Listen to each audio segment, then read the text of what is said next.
Alhamdulillahilladzi arsala rasulahu bil huda wa dinil haq liyudhhirahu 'alad dini kullihi wa kafa billahi syahida. Asyhadu an la ilaha illallah wa asyhadu anna Muhammadan abduhu wa rasuluhu alladzi la nabiyya ba'da, amma ba'd.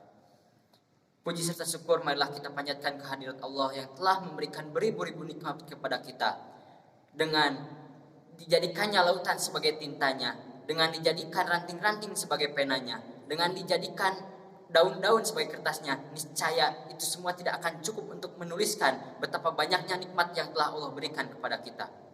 Salawat serta salam semoga tetap tercurah limpahkan kepada Nabi Muhammad sallallahu alaihi wasallam, kepada keluarganya, kepada sahabatnya, kepada tabi'ut tabi'itnya, dan mudah-mudahan kepada kita selaku umatnya.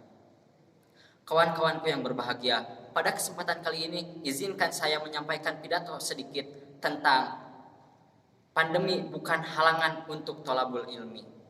Kawan-kawanku yang berbahagia, kita semua tahu bahwa menuntut ilmu adalah kewajiban bagi seluruh umat manusia, terutama umat muslim. Menuntut ilmu tidak diwajibkan hanya untuk kaum pelajar, tetapi menuntut ilmu diwajibkan kepada orang yang merasa masih mempunyai akal dan pikiran. Mengapa menuntut ilmu sangat wajib bagi setiap manusia? Mengapa ilmu sangat penting bagi kehidupan manusia? Rasulullah Shallallahu Alaihi Wasallam pernah bersabda, "Utlubul ilma minal mahdi illa lahdi." Tuntutlah ilmu dari buayan sampai ke liang lahat. Hadis ini dapat disimpulkan bahwa menuntut ilmu adalah kewajiban bagi kita selama kita masih hidup, selama jantung kita masih berdetak, selama mata kita masih bisa melihat, selama telinga kita masih bisa mendengar, selama kaki kita masih bisa melangkah, maka wajib atas kita untuk menuntut ilmu. Oleh karena itu, orang-orang terdahulu sangat memuliakan ilmu, sangat mementingkan ilmu, sangat mencintai ilmu, karena mereka tahu bahwa ilmu sangat penting bagi kehidupan mereka. Kawan-kawanku yang berbahagia, jika seseorang tidak mempunyai ilmu dalam kehidupannya, seseorang itu bahtera yang tidak mempunyai nahkoda. Seseorang itu akan tersesat dalam gelapnya malam. Seseorang itu akan terombang-ambing dalam ombak kebodohan. Seseorang itu pada akhirnya akan tenggelam dalam lautan kehinaan.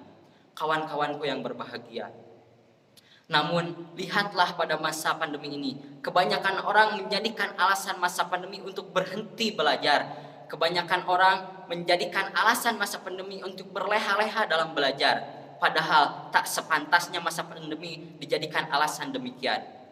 Dari masa pandemi kita bisa tahu bahwa orang yang benar-benar mencari ilmu dan orang yang bermalas-malasan dalam mencari ilmu. Masa pandemi adalah kenikmatan bagi orang yang tahu bahwa betapa lelahnya, betapa pedihnya dalam mencari ilmu. Sebagaimana Abu Hurairah dengan keterbatasan alat transportasinya, ia hanya bermodalkan unta dan kedua kakinya. Ia rela pergi ke suatu kota ke kota yang lain, ke suatu negara ke negara yang lain, hanya untuk memastikan bahwa hadis ini sahih atau tidak. Kawan-kawanku sekalian, oleh karena itu sadarlah betapa pentingnya ilmu bagi kita. Tidak ada sesuatu yang dapat menghalangi kita untuk mencari ilmu, bahkan masa pandemi sekalipun. Kawan-kawanku sekalian, saya teringat sebuah perkataan dari Ubaidillah bin Abdullah.